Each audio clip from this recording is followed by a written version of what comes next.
Morning, gentlemen.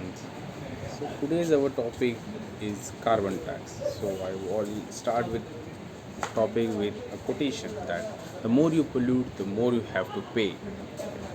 Okay. So if I talk about the definition of a carbon tax, so carbon tax, the carbon tax, we have to pay taxes on those import goods that is made up of with the help of carbon emission process.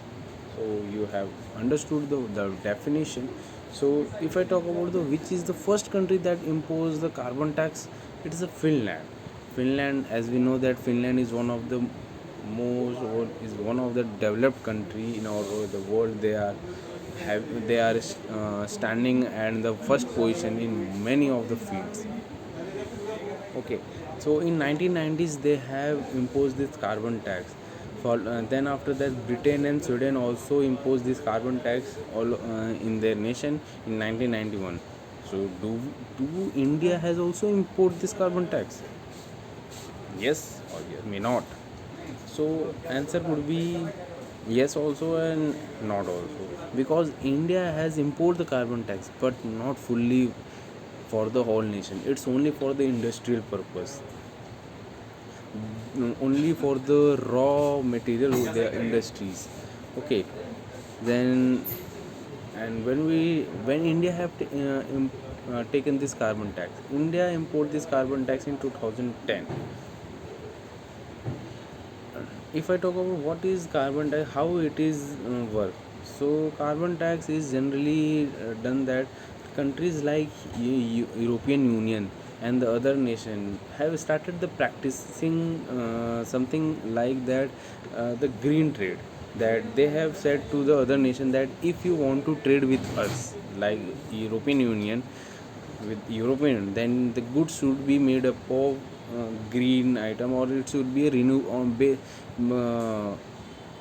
process with the help of renewable resources. If the good is developed and or made with upper carbon emission, then they have to pay a huge amount of tax on that. So it's reduce their carbon emission and carbon import and export in their nation.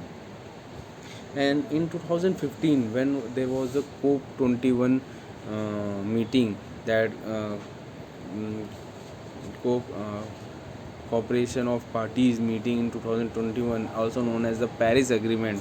In that, the main topic was that, as we all know, that temperature is increasing more than 2 degrees Celsius on an annum average.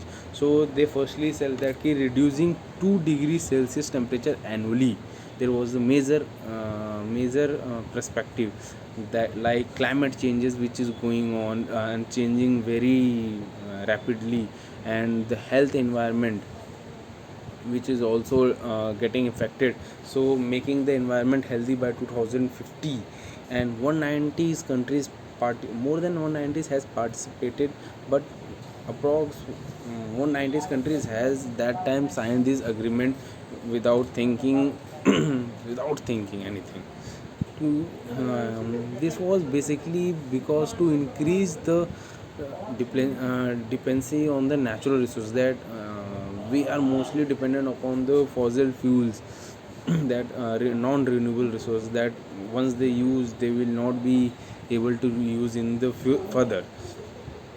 So we are shifting from this non-renewable to the renewable resources like solar, wind, hydro, this all the nuclear energies. So this all the things.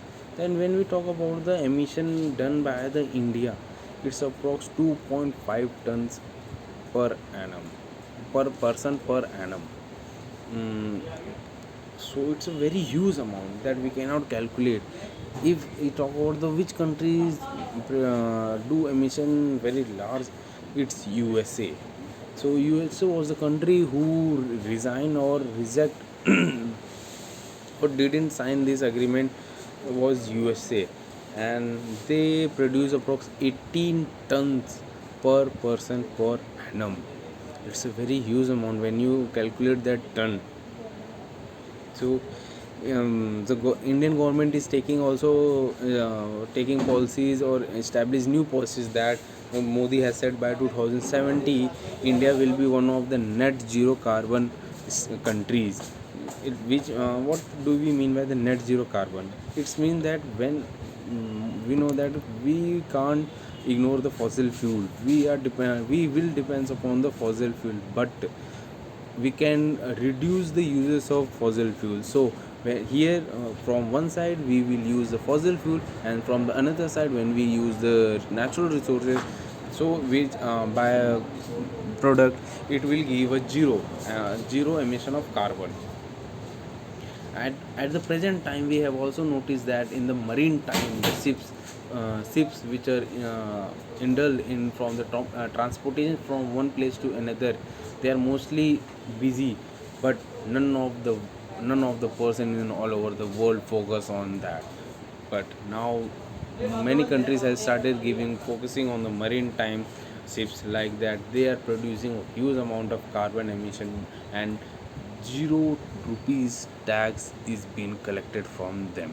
So government authorities has also said that by 2027 they have given that some time limit or frequency they have been given, that they can by that time they can change or shift their uh, ship or something like that, so that they can pay less tax. So they have said that by 2027 they have to shift to the natural resources, or they have to take a new machines that they are which produce very less amount. If and they have also put the charge approx 300 per ton dollar. It's dollar, not rupees. When we calculate 300 dollar into rupees, it will be approx 2400 per ton. So and the countries also countries some countries are also importing the taxes, like Singapore is the one of the countries which imposing the very high tax. It's $25 per ton, and now Singapore has started to thinking that it will increase the rate from 25 to $55 per ton. And some countries in Europe is also paying the same, like that, 5 to 6 euros per ton. And India is not fully charging, but India is also taking approx 7 6 5 to $6 per ton from the industry sector, the raw material which has been developed, like the cement, like the steel and metals, this which are industry. So carbon tax from my perspective is a very important tax we should collect. It should be collected that to reduce the environment, to reduce the bad thing happening in the environment. Thank you.